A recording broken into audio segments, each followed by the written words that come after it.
So this is the official start to Wednesday Night Slides number 31. We got a bit of a variety tonight, mostly trains tonight. I haven't been anywhere non-train in the last month or so, other than a couple of items you'll see later in the show. So this is going to be mostly trains tonight, something old, something new. And we're going to get underway here. Let me share the screen.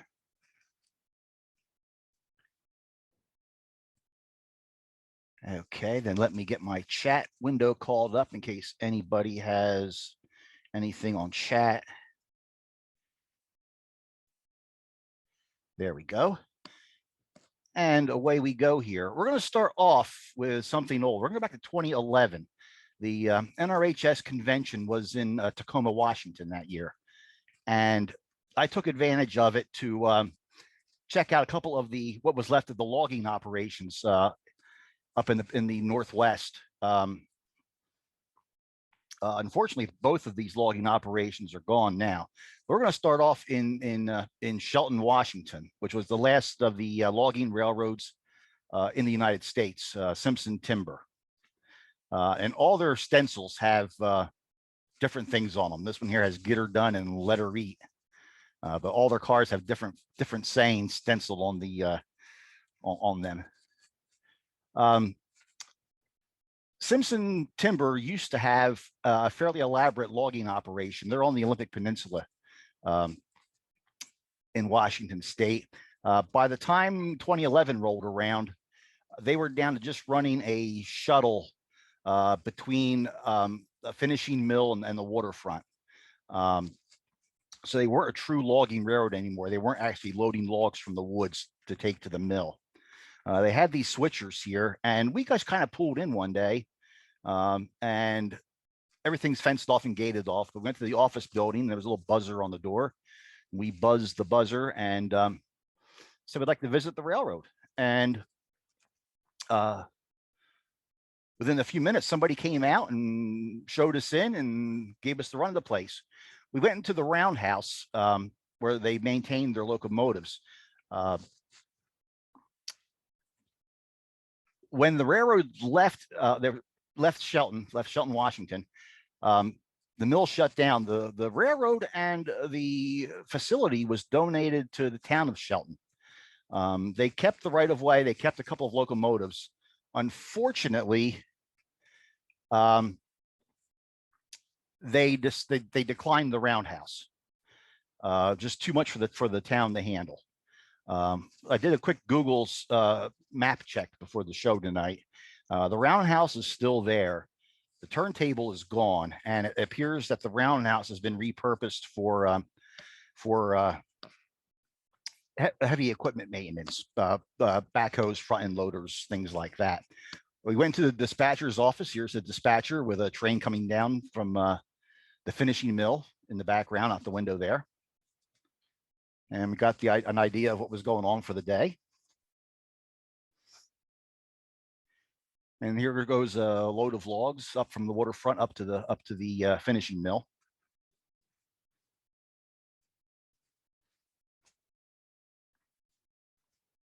Typical Olympic Peninsula weather, damp, cloudy.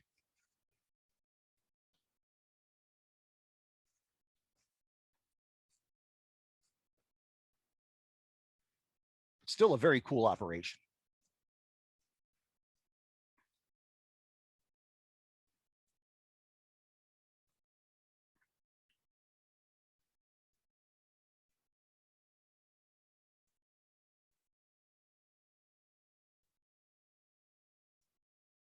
As I said, this was the last remnant of the logging railroad in the United States.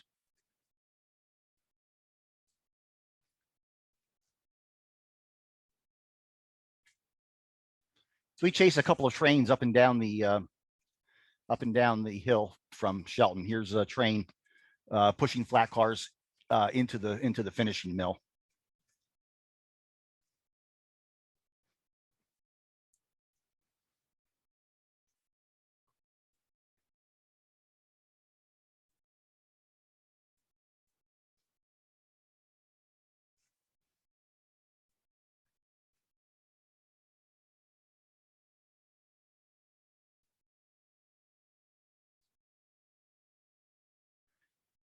and 3 of the switchers working together. We spent a half a day here. We had a convention activity to do that afternoon. And actually, since the convention activity was a remnant of the logging operations in Washington State as well, I just tossed a few shots in here of that. The Chehalis Centralia Steam Railroad, they use this nifty 282 steam locomotive. This was the NRHS convention trip that afternoon. You can see the flat car immediately behind the locomotive, all full of convention attendees.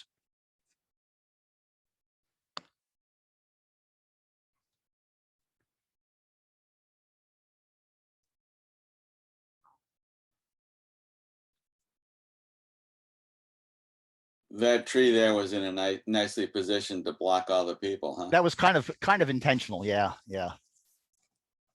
Once again, during the program, if you have any questions or comments, feel free to ask them. The easiest way to unmute yourself to ask a question or make a comment is to depress your space bar, ask your question, and then release the space bar.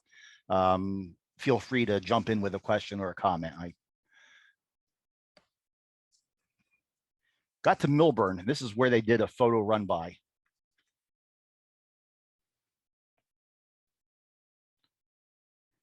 And in what is somewhat typical convention fashion, they lined everybody up parallel to the railroad. So you got a really good shot of the steam engine and the person in front of you's ear or elbow or something. And that problem has only gotten worse with cell phones, because back when everybody was shooting with the cameras, their camera was back up against their eye. Now with cell phones and tablets and stuff, they're like zombies with their arms stuck out with holding the cell phone or tablet in their hands, and it gets out in the way of people. Anyhow, this is a photo run by. I digress on my criticism of convention run bys. Anyhow, this is why Chase.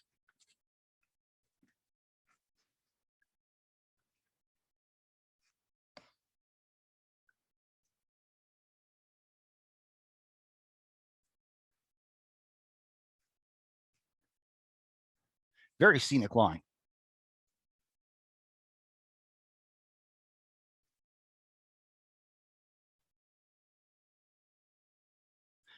A few days earlier, though, I went up to Vancouver Island. Took the ferry across, then about halfway or 3/4 of the way up the island is the former operation of Canadian Forest, Canfor, and their Englewood Railway.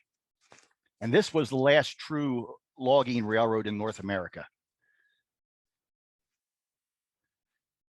I'm really glad I went to do this. Once again, we sort of showed up there unannounced, checked into the office in Woss, British Columbia, WOSS. Very friendly there. The first thing they did was they gave us 2 huge rolled up maps that showed the entire railroad and all the logging roads that connected to the railroad, which gave us an idea, let us get pretty much anywhere we wanted to go. The second thing they gave us was safety vests, or as they called them, Visi vests. And the Visi vest was your passport. If you were wearing a railroad Visi vest, you would get access to all the loadouts like here, and not be questioned. So here we are at one of the loadouts. Trucks bring the wood, the logs out of the forest, but they are loaded onto rail to transport down to water. Actually, then they continue their journey by being floated.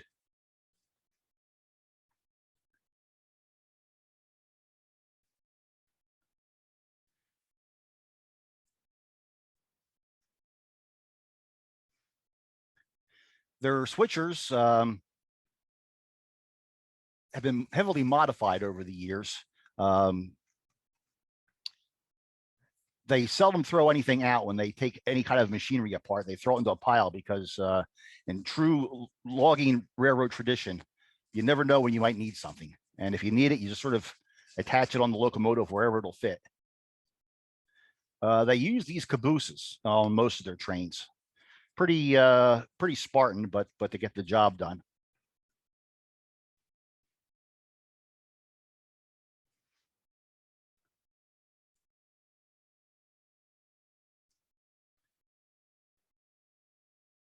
Canadian Forest had sold the operation to Western Forest Products, WFP. That's the logo you see under the cab window.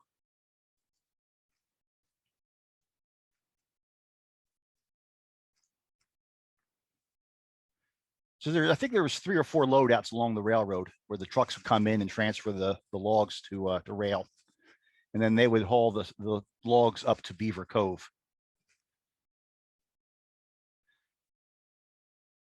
There are several bridges on the railroad.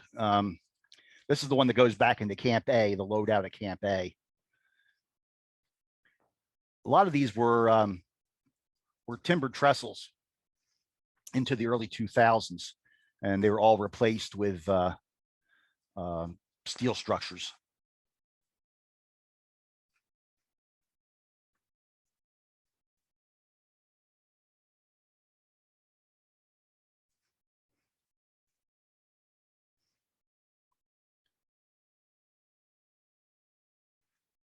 And this is really, really in the middle of nowhere.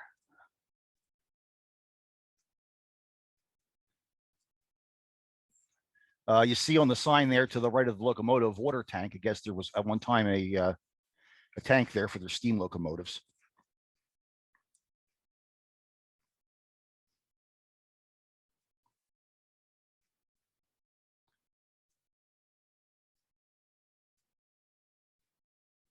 And here's one of the trestles they replaced with a steel structure.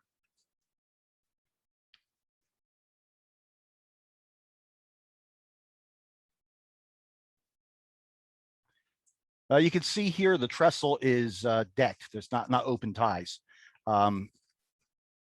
Many of the bridges are shared with logging roads, so trucks will actually cross these bridges as well.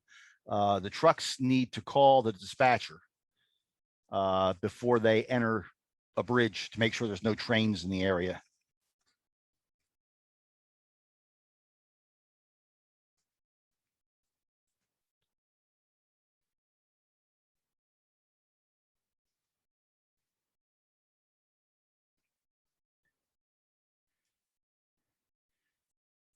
Checking the chat here, Randy says, I guess we can't say that there were no trees harmed in the making of this picture. Yeah, that's pretty much true.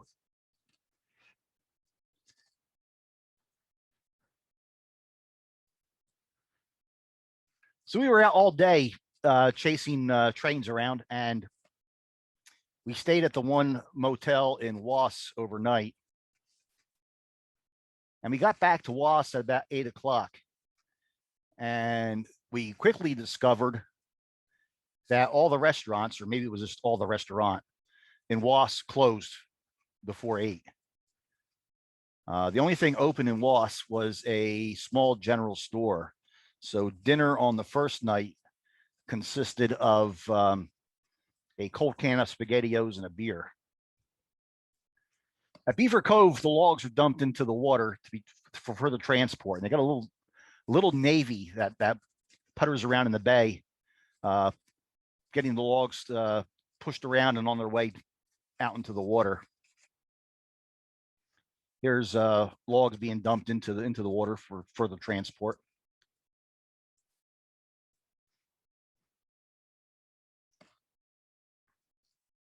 This was really cool.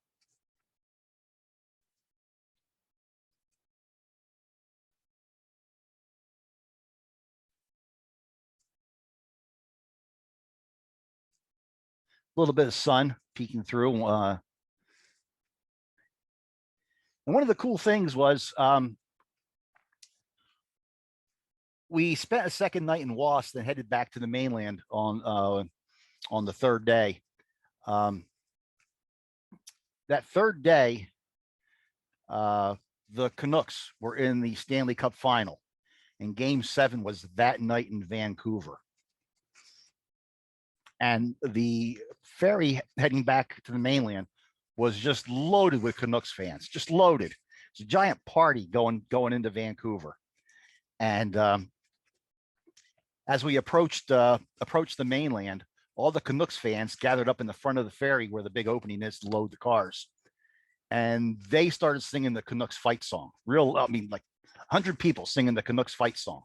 And they would sing and they would finish the song, and all the cars would blow their horns, and the captain would blow the ship horn, and they'd start all over again, all the way into Vancouver.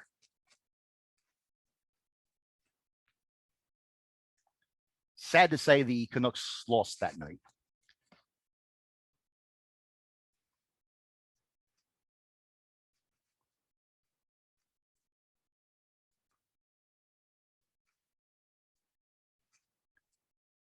Unfortunately, in 2017, the railroad had an accident where a cut of cars got away, rolled downhill, and ran into a maintenance equipment on the track and killed 3 people. That was in April of 2017. Western Forest shut the railroad down to do an investigation, and it stayed shut down until November 2017, when Western Forest decided, nope, that's it, we've had enough, and the railroad was closed permanently, bringing an end to railroad logging operations in North America.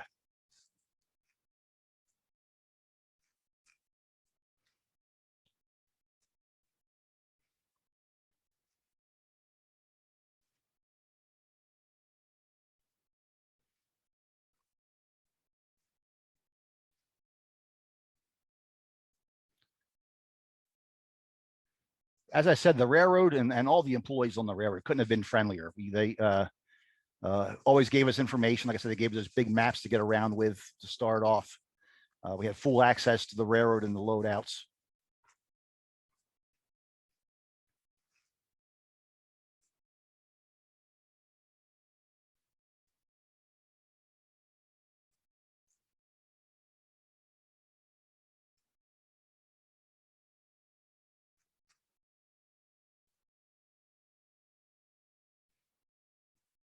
And once again, you see here the bridge is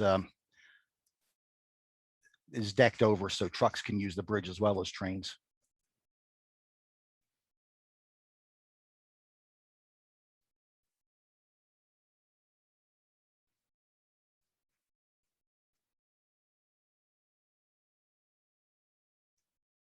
This shot here involved a little bit of a climb to get up above the trees.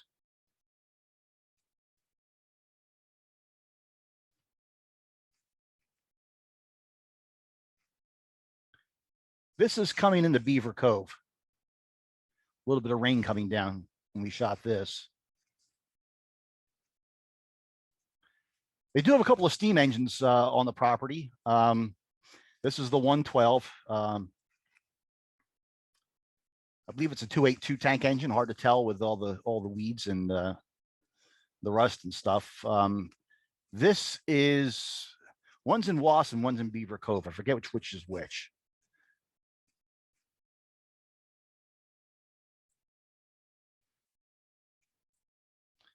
Here's the other one, much better shape.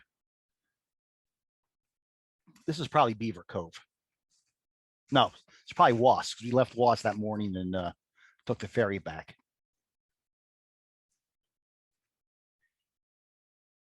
"113's in Wass," says Billy Bob. So okay, 113 in Wass, 112 is in Beaver Cove. This shot here I stole. Martin Hansen did this shot, and we had it in the magazine many years ago. I just loved this shot of the train coming. The train had just brought in the loads and was coming back out with the empties. And it wasn't too hard to figure out. I found the exact same rock that Martin stood on to steal his photo.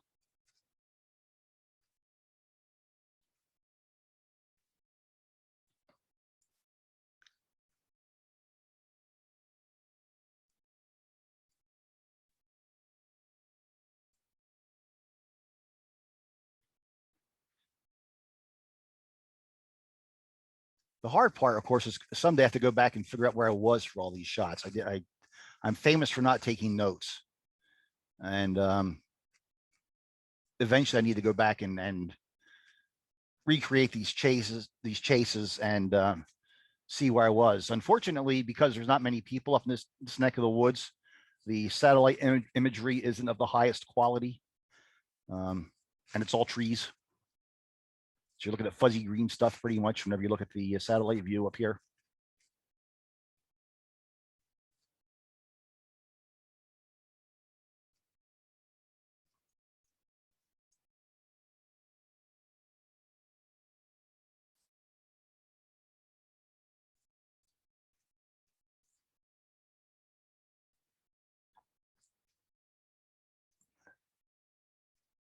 But this is something I'm really glad I did, because just can't find this anymore in North America.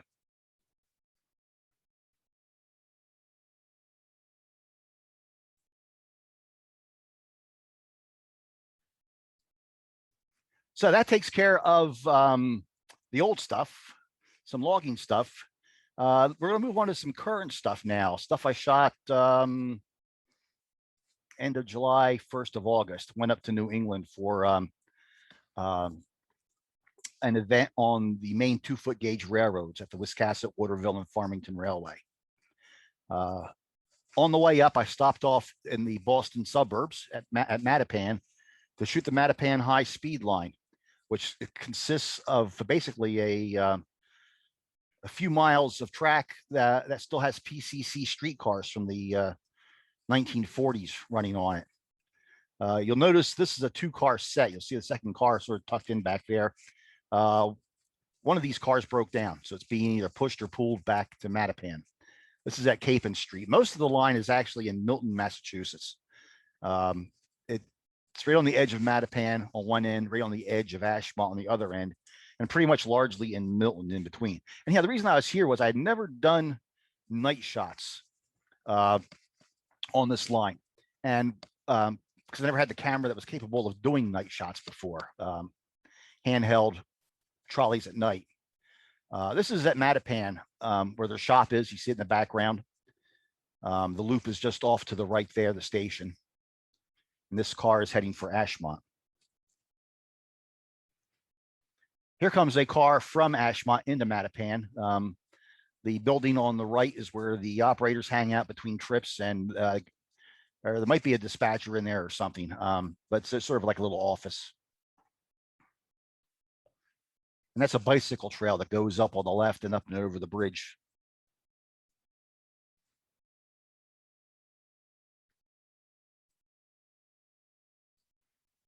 Getting to be sunset at the Mattapan Loop for this shot here. A little past sunset, actually.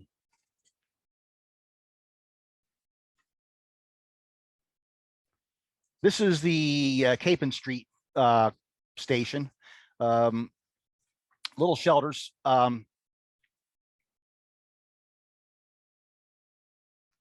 No parking lots nearby. There's just residential areas. Car heading for Ashmont, leaving Capon Street.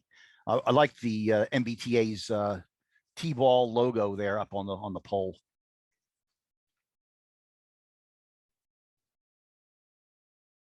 This is Central Avenue in Milton.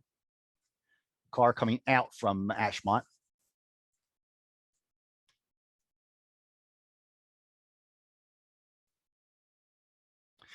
Next morning, I'm up at the Wiscasset, Waterville, and Farmington Railway Museum near Wiscasset, Maine. The railroad was doing its own photo event on Saturday, which I think was July 31st. And here we are in the morning polishing up the star of the show. They used 3 different steam engines. In the morning, we used Bridgeton and Saco River number 7, a 244 tank engine.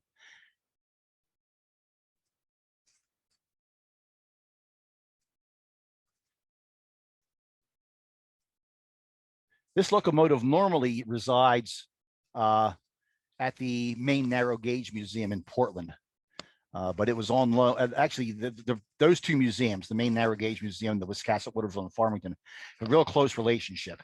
And the 7 was sent up here to work for the summer. It's going to head back down to Portland for the winter for Polar Express trips. So this was going to be the last chance in a while to get the number 7 out in the Maine woods. So I really wanted to do this trip. Here's the last 2 surviving Bridgeton and Saco River locomotives.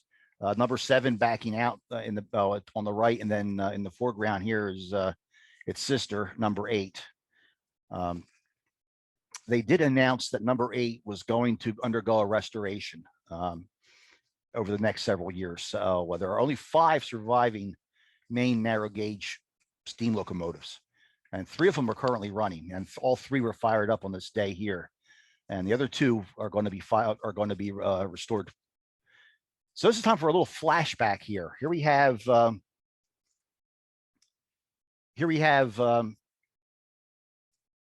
number 7 and number 8 together. I actually got these two engines together back in 1986 when they worked for the Waterville Railroad in South Carver, Massachusetts. Waterville was an amusement park invented by Ellis D. Atwood, whose initials EDA made up the Waterville. He had an amusement park village type thing on his cranberry bog plantation in South Carver, and he circled the property with 2-foot gauge track. So here we see Bristol and Saco River number 8 in its Waterville scheme back in '86. And here's number 7, the star of our show in Maine back when it was running for the Waterville. The Boston and Maine engine in the background, I believe, is currently at the Danbury Railway Museum in New York State. Connecticut, and that's the 1455. You're right. Danbury is in Connecticut. It's near New York State, but it's not in New York State. Thank you very much, Doug. Yeah. Here's number 8 pulling a train. It wasn't cranberry season, unfortunately. In cranberry season, this lake is all red.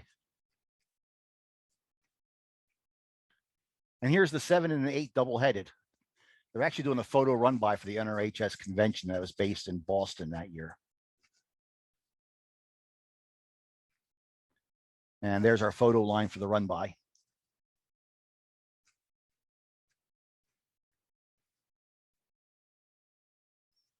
And I rode this trip, so here's the view from the coach looking forward.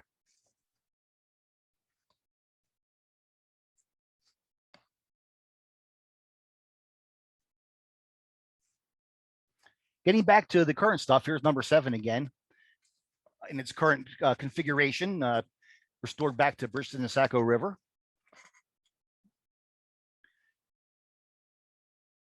The museum just finished building track down the hill from a place called logically Top of the Mountain. They built downhill across Trout Brook. And they're adding a few, they're slowly adding trackage more and more to the railroad all the time. This was the first time I had ridden down to the bottom of the hill with the train.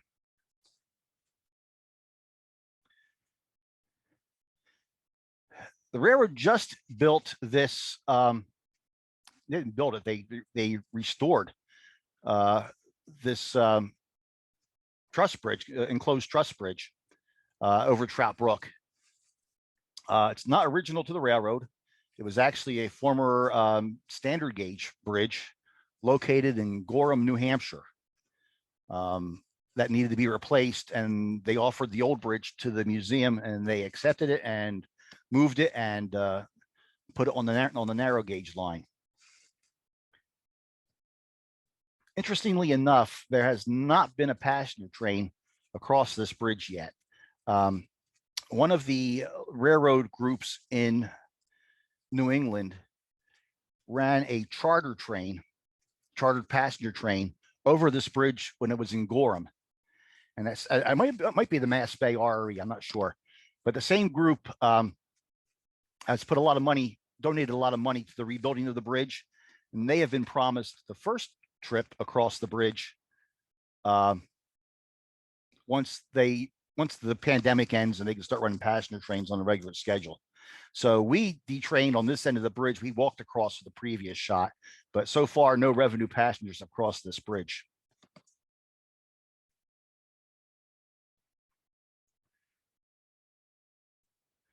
For the event, we had an all Bristol and Saco River mixed train consist, a couple of box cars, this tank car here, which is actually very functional. The tank car now holds water.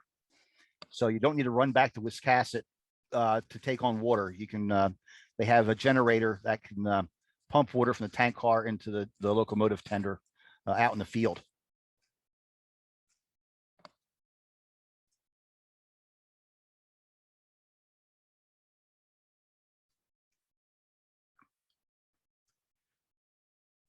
For the afternoon, we used 2 different engines. This is Sandy River and Rangeley Lakes number 6, an 044 tank engine, taking on water at Sheepscott, which is just above Wiscasset, and is the headquarters for the museum. Sandy River and Rangeley Lakes 6 later went on to become Wiscasset, Waterville, and Farmington number 9 later in its regular working career. But for this event here, they had it set back to its older identity. And we had an all Sandy River train for the afternoon. Here we are up at On the Center, and we're meeting the Monson number 3, another 044 tank engine. And that's the 3rd operating narrow gauge survivor in Maine.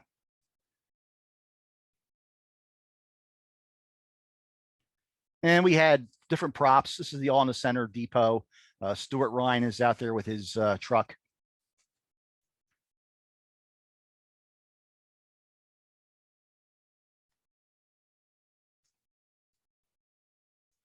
Neat little train. Fortunately, all this stuff here that you see here, all these coaches, and then on the very back is a parlor car, still completely intact, with its original furniture and everything. All this stuff was snapped up by Ellis Atwood for Edaville when it was made available after the Maine narrow gauge was abandoned for regular service. So we really owe it a whole lot to Mr. Atwood for his foresight in saving all this. This is Monson number 3. If you look at pictures of the Monson in regular service back in the day, they operated trains kind of weird. They really didn't care where the engine was in the consist. If it was easier to put a car in front of the engine, they put it in front of the engine. If it was easier to put a car in back of the engine, they put it in back of the engine as they did their work along the railroad. And it was not uncommon to find the Monson had their engine not in front of the train, in the middle. They did take the flat car off the front for a couple of run-bys with just the locomotive.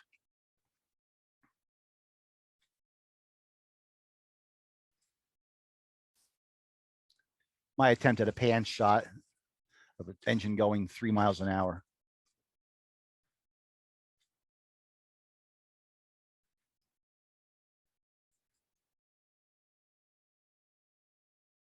But this railroad, the museum, they operate their trains just like they would have been operated back in regular service days. All hand signals. It's really a time machine. It's one of the neatest preservation projects in the United States. Here's our crew for the day.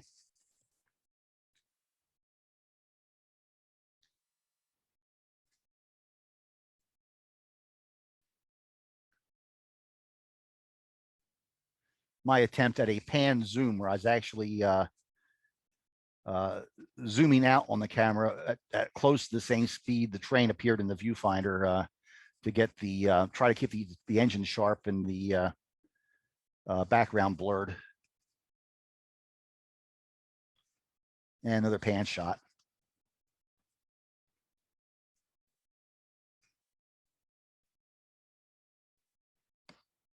And here's the 6 meeting the 3 at the top of the mountain. Behind the 3, the tracks just drop off down the hill. The big 7, the Bridgeton and Saco River 7, they let that go down the hill because they figure that can pull anything back up the hill. But like the 3 and the 6, they don't let them go down the hill unless there's a rescue engine. They have a diesel they can bring out, rescue engine close by in case they need to pull everything out. Here you see the 3. It went down the hill for a run by, and it did make it back up again. Here it is cresting the hill at top of the mountain.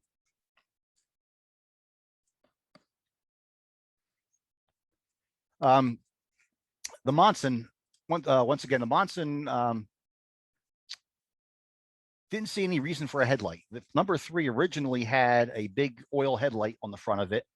The Monson never ran at night, so they saw no reason for a headlight. So they took the big box headlight off, moved the bell up to the very front of the locomotive, and that's the way they ran with the bell mounted to the front. Well, the ICC came in and said, nope, got to have a headlight. So the Monson took a headlight off of either a motorcycle or a Model A, or they're not sure exactly which, and stuck it on the front. Probably never wired it up. Just stuck it on the front. So they had a headlight. So for this trip here, they set number 3 back to its Model A headlight look.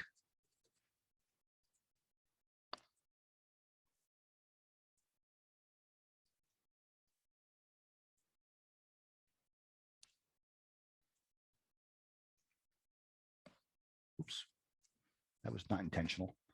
Here's all 5 of the surviving Maine narrow gauge engines. From left to right, you have Bridgeton and Saco River 8, which is going to be restored. Bridgeton and Saco River 7, which is running.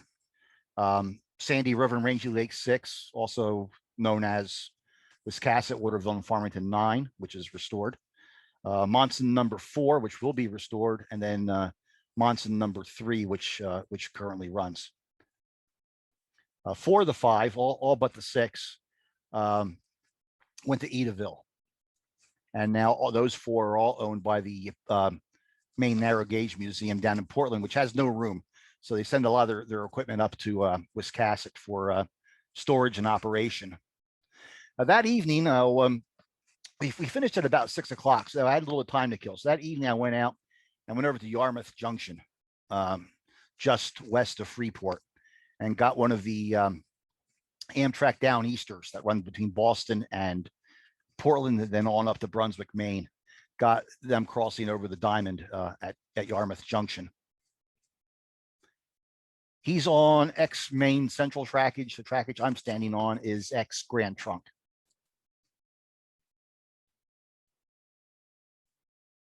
And then on the way back, was still a little bit of light left. So, oh, yeah, I had to show you this. There's engines on both ends. And my timing on the rear locomotive was nowhere near as good as my timing on the front locomotive. Fired a bit too fast. A little bit of light left, so stopped off here. This is, if you remember, if you remember those great big Delorme atlases and gazetteers that were like the rail fan maps you had to have to get around anywhere. They're popular back in the 90s and early 2000s before Google Maps took over everything. Delorme was based here. This is now Garmin. Garmin bought out Delorme. But theoretically, this is the world's largest globe in the lobby of Garmin. And then I found another one of my roadside giants, this Indian in front of a trading post, not far from Freeport.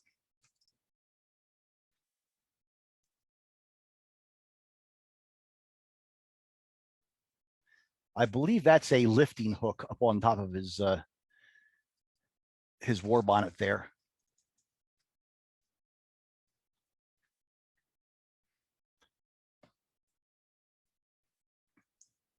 Next morning, we're back at the Wiscasset, Waterville, and Farmington Railway Museum for a private charter sponsored by Dynamo Productions. And once again, they wanted to use the Bridgeton and Saco River number 7 for the day. So they set up a few scenes with actors for our photographic pleasure. Our hard at work section gang here, taking their lunch break.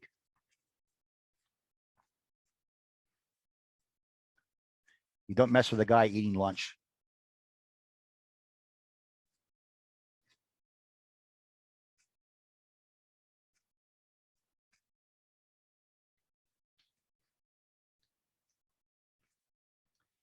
This is 2-foot gauge. You can see the overhang that number 7 has. Big engine on tiny rails.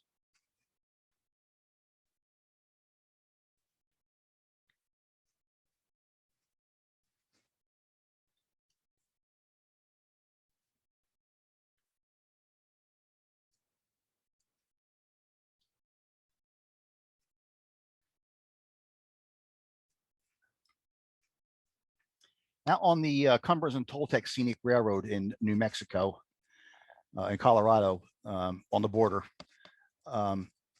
That's on the former Rio Grande 3-foot gauge, narrow gauge lines.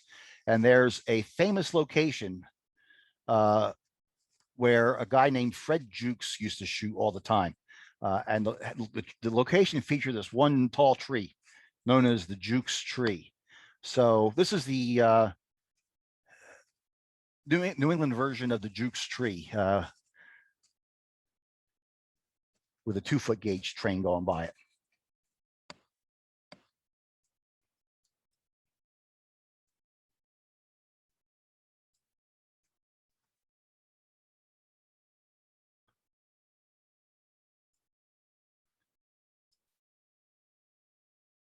The forecast wasn't all that great, but we wound up with sun most of the weekend, which was good.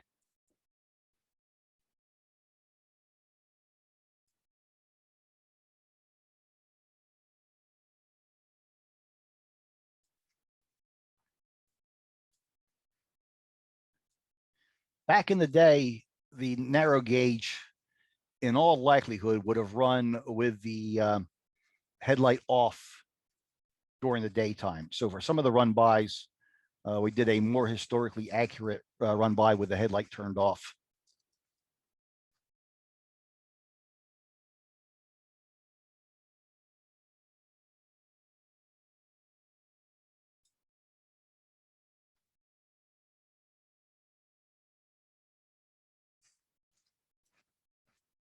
We staged this scene at all in the center, loading, yeah, I'll spit it out here eventually. Loading potatoes off the train and onto the truck.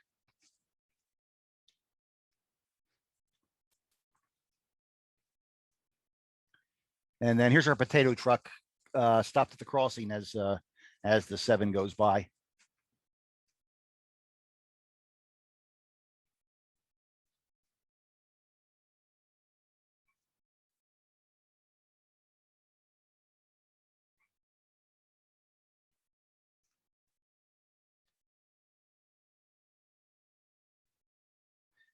And that is going to wrap up the current events portion of the show. I do have books available. Whoops, doesn't show up on the screen. Trust me, there's a book there somewhere. Anyhow, the South Jersey book's available. 106 pages, all color, www.railroadphotographer.com/books. You can order it, $44 plus shipping. It's out there now. And with that, I am going to end the portion of the show that winds up on YouTube.